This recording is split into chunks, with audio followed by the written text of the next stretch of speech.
Warning: the following podcast contains violent scenes that may be unsettling to some listeners. Listener discretion is advised.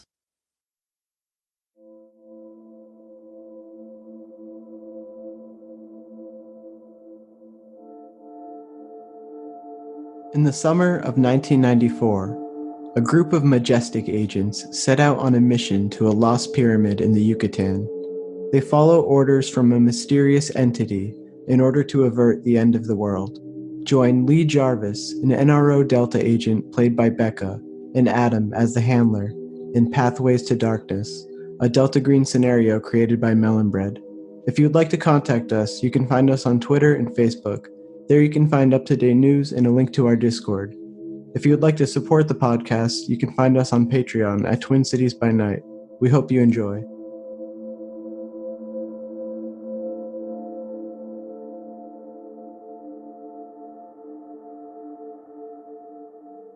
So you all crash down to the bottom of the staircase, and you begin to kind of try to collect yourselves and see where you are.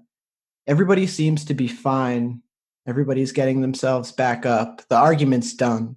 And as soon as Abraham talks, you know that you can hear again, and things have gone back to normal as far as being able to understand language. What the hell was that about? What do you mean, what the hell was that about? This fucking guy. There's something up with this fucking guy. I swear to God. I don't trust him. I don't trust him, Captain. And Toombs is just staring at Abraham, just like, oh, is this fight about to continue again? But you see him, he's just staring kind of coldly. He's not on guard. He doesn't look ready to fight. I'll get right in Abraham's face and grabbing the collar of his shirt and just kind of pull him and bring his attention to me eye to eye. This is not the place to be doing this. Whatever the hell this place is, we cannot be divided. You continue this shit when we're outside. Do you understand? And when you pull him close to you, when you pull his face close to your face, you see the fear in his eyes. You see the tears starting to well up at the very base of his eyelids. And he just stares at you, and he's just still for a second. And then he just pushes you back just really hard. Just, you're taken aback. You don't fall or anything, but you do get pushed back.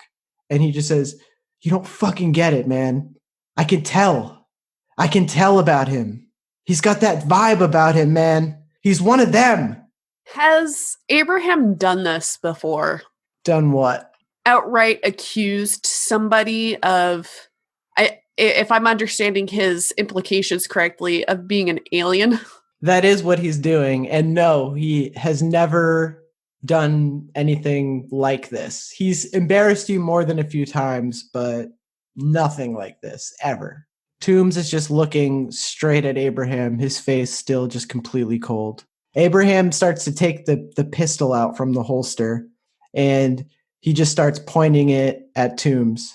I'm completely taken aback. Abraham has definitely been unhinged in the past, but never to the point of, well, we're on a mission, compromising it.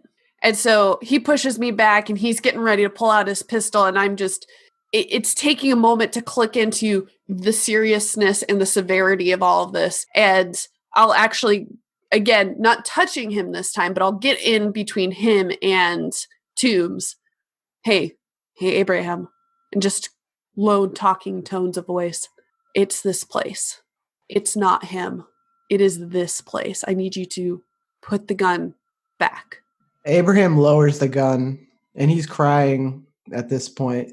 He's sobbing. Don't you see, man?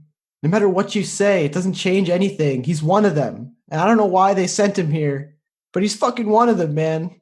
I can tell. I've been around him. And he's crying, and he's starting to break down a little bit, and you can just see it's like he's recalling a painful event or something, where he kind of just looks off in the distance, and his face just tightens up as he just begins to just sob. And he raises the pistol again, right at Toombs. "I'll fucking waste you right now. Tell me why you're here. Tell me why you're here. Just fucking tell me, man." And he's crying. He's sobbing. He's out of control right now. You feel as though he's completely snapped. This is completely foreign to me. I haven't seen them before. So, and I trust Abraham. So it's just that he continues to double down on this despite me being like, hey, it's this place. It's not him. And I kind of slowly turn to look at Toombs to get an understanding. Is this really what he was hiding from us? Now that Abraham's openly accusing him, I'm trying to glean the truth of that statement from Toombs. You're looking at Toombs and he's just silent, just not giving any kind of explanation.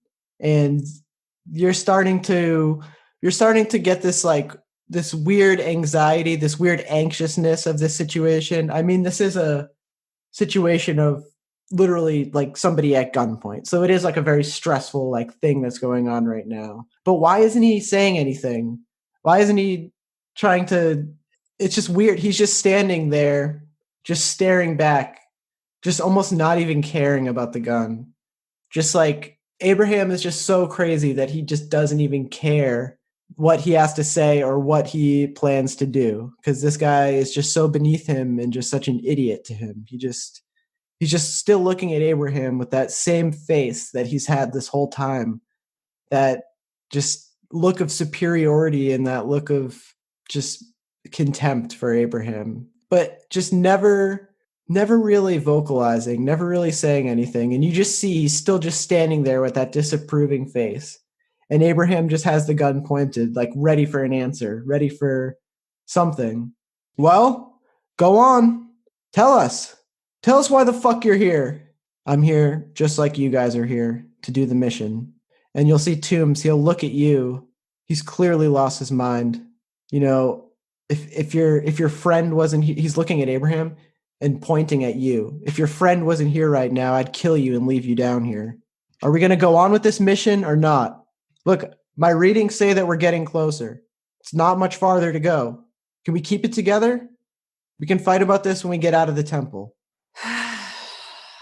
And Lee will just have that big sigh to try to, I don't know, has some kind of visual cue to get Abraham to relax a little bit, knowing that it probably won't work. And I'll turn to look at him, and we're almost done. We need everybody here and in the present in case more shit like that comes out and attacks us. Like I said, we can finish this when we're done with the mission. Hell, you don't even have to see Toombs again after this mission. Just get through this. We're going to get through this. We'll make it to the bottom. We'll get out of here, and it'll be done. It'll be like it never happened. And you see he's standing there. He's listening to you. And it's almost like you're talking down a upset child, because you can see he has the tears in his eyes and he's almost standing away from you with his arms crossed, just not wanting to listen to you, but listening to you. And he's taking in what you have to say, and he'll just think about it for a second, and he'll just break off, and he just kind of starts to wander off on his own, but like in a way that like, okay, I agree. Let's just keep going forward. So he kind of just like breaks off and he starts to just wander a bit of ways to get away from the two of you. And then Toombs looks at you and you look at him, and he just kind of gives you this face like, I don't know.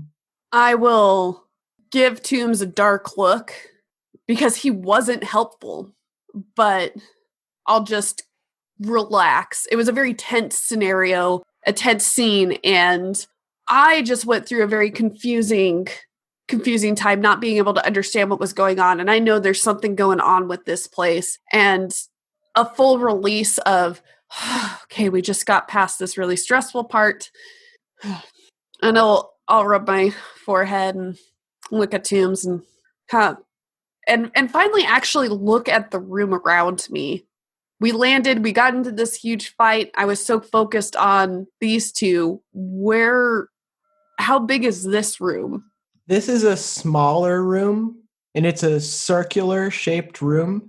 And you can see that at the very farthest away from you, not against the wall because it's a circle, but farthest away from you, you can see where there's like this little tunnel that starts to wind down, and you can see the beginning of another staircase forming. And you're thinking, oh shit, this again. And this wall does not have any of the ornaments that previous rooms have had. You do see these crystals that are still kind of scattered throughout, not as dense as in the room where you first saw them and Abraham took all the pictures, but you see there's a few of those crystals, and you see that there's an opening that goes on to another staircase going down. And as you begin to look around the room, you see below on the ground of this place, right next to this stone well-like structure, like it's like a stone well that you're pretty sure goes down into something else. Not big enough for a person to fit through, big enough for like the bucket or whatever it was originally used for, whatever receptacle. But you start to see this shape, and when you put your eyes closer to it and you begin to look at it, it's the shape of a dead body, an old one, a skeleton, and it's wearing a uniform. You recognize this as a Nazi uniform. Everybody just stops, and Abraham is mid-sentence or mid-talking to himself, upset, and he just stops, and everybody is just looking at this skeleton, just completely adorned in this tattered Nazi regalia, complete with the hat, the buttons of the skull smiling, the badges. It's tattered, but it's still very distinctive, very much something that you've seen in history books, something that you've seen in movies. So as we're focusing in on this skeleton, it's so surreal. And I hear someone say, wow, maybe this is Indiana Jones. And I realize I'm the one who said that because it's just, it's so weird to see a skeleton fully decked out in their uniform, just basically chilling in this weird place. It's starting to become more and more difficult to wrap my mind around all of this. Like, what the hell were Nazis doing here? What even is this place? Like, what have we seen so far that would warrant being this place needing to be blown up with a nuke? As you get closer to the body, you can see inside of this well-like structure. You feel this heat emanating from it, and when you look down inside of it, you can see that it's bubbling with this magma very low beneath the surface. Very strange, but you can feel the heat. It looks like a video you've seen of a volcano, and it's just flowing orange liquid that you can just see at the very base of this well. Toombs looks at the body on the ground. He looks somewhat intrigued, but unfazed as he usually is. And after he examines it for a little bit, he'll just say, it's not much farther. Go down here, let's plant it, get out of here. You see Abraham, he looks like he's about to take a picture of the body, and then he just puts the camera away instead. And he says to himself out loud, what's the point? I just slowly nod and start making my way to that far side. So we tumbled down, and you mentioned that there's like this almost tunnel-like thing that we'll have to crawl through to continue to go down, or is it just it's more compact than the previous ones? Compact. So it's not like something you have to crawl through, but it's just this very small opening that goes to this other set of stairs that's just going down. And it's like you can see where it's kind of just like you'll have to maybe duck a little bit, but then once you're on the other side, presumably you can stand up again straight and just like keep going. It's almost like a hole in the wall type of thing, but more so that you can just step through. But it does kind of look like blown out or like cut out or something, not like carefully designed like the rest of this place. And you can just feel this heat in this small chamber that you're in right now. I'll duck down underneath, just assuming the two of them will follow me. They begin following you, and this time it's a smaller set of stairs. You can see where it ends, and you're able to just kind of make your way down, and it takes about 30 seconds, and you guys are, it's still like a very narrow, like all these stairs have been, so you guys are cramped all the way down, but you get to the very bottom, and it's just this throne room of sorts. It's this very small chamber. It's completely full of these gold decorations, these crystal sculptures that just far exceed the level of crystals that you've seen anywhere else in this temple. And when you get inside of this room, it seems to just go up forever when you look up. You hear the echo when you step out into there, and it just seems to go up forever, but all you can see is darkness. Hundreds and hundreds of feet, maybe even miles. You're not even sure. The spaces just don't make sense. The geography just doesn't make sense. You feel like you're in another universe, perhaps. And all of you just stand there, just taking in the amazing sights of this room, which isn't very big in size, but height-wise just seems to stretch out infinitely. And in a way, I understand why they, like, if they knew what this temple was, I now kind of understand why we needed to go all the way to the bottom. I don't understand how we got so deep, if we're deep, whatever. But by not being all the way at the bottom, we might not be able to explode everything. So with that, just taking those minutes, a few minutes to just gaze around and trying to make things make sense. After that, I'll look at Abraham and be like, all right, take off your pack. It's time to get moving on with this mission. The three of you look at each other, and Abraham takes the pack off, and he begins to set it up. And he seems to know which buttons he's pressing and what he's doing. He actually is referencing a piece of paper that he takes out of his front pocket, and he's looking at the paper, looking at the device again, very carefully.